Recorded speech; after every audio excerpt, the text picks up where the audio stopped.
I'll be honest right off the bat. Gonzaga is my favorite team in college basketball.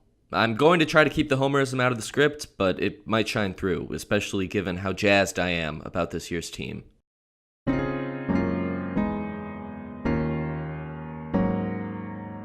We are 2 years removed from possibly the best team Gonzaga has ever had.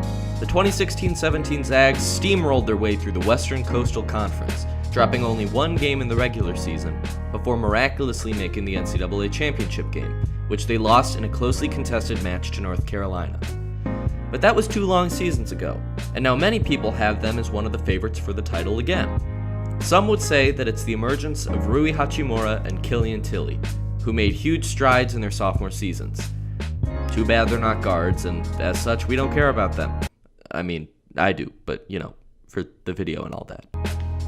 Gonzaga, like Villanova, is a school that does not build success on the backs of one-and-done freshmen. In fact, there's only been one in the history of the program. Zach Collins, a big man who was part of the 2016-17 team and was subsequently drafted in the first round by the Portland Trail Blazers. As such, on a year-to-year basis, there aren't a whole lot of departures. Unfortunately for the Zags, Silas Melson, a guard from Oregon who started all 37 games last season, graduated in the spring. Now, he wasn't a great shooter, averaging 9 points a game on 54% true shooting, but he was a decent defensive player who was a veteran influence to the younger guys. He will be missed. The only other guard that left the team was freshman Jesse Wade, who transferred to BYU after logging just over 5 minutes a game. The hole he leaves behind is much more manageable.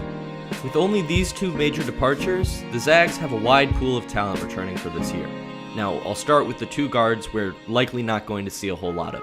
Redshirt juniors Jack Beach and Alex Martin. There is simply too much talent on this team for them to get meaningful minutes. So get used to seeing them cheer on their team from the bench. What we're left with is a reserve of new and old guards that will be fighting for court time come the fall. Redshirt senior Josh Perkins looks to be the one to stand out above the rest. Perkins started all 37 games for the Zags last year as primarily a combo guard, averaging 12.3 points on 57.3% true shooting and leading the team in both assists and steals. His 3-ball is going to need a little work if he wants to make a splash this year, as he shot less than 40% from beyond the arc last season, and he's going to need to limit turnovers. He's got solid ball vision and actually led the entire team in defensive win shares. Expect to see him take on a leadership role on and off the court, using his 5 years of experience under Coach Few to cover up his flaws. Next, we have redshirt sophomore Zach Norville Jr. Named the WCC's Freshman of the Year last season, Norville took no time showing why he is a legitimate threat for the team. His most explosive game came late in the season, when he willed the 4-seed Gonzaga over an Ohio State team that was hungry for blood.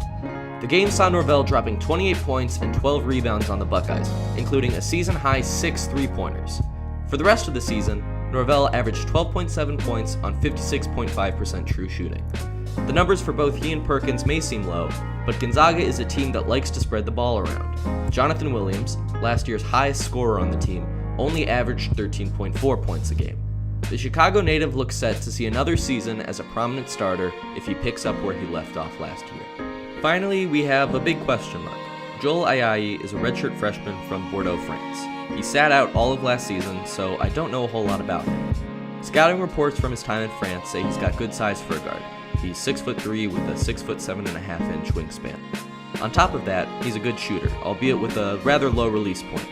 He's athletic enough, but is still thin, so he can have trouble getting to the rim. Don't expect huge things from him this year, but I can definitely see him playing a vital depth role this season, with the chance of becoming a great 1-2 guard punch with Zach Norville Jr. next year. Then, the new guys. Greg Foster Jr. is a 6'5" guard from Las Vegas. His father played for a variety of teams in the NBA in the 90s and early 2000s.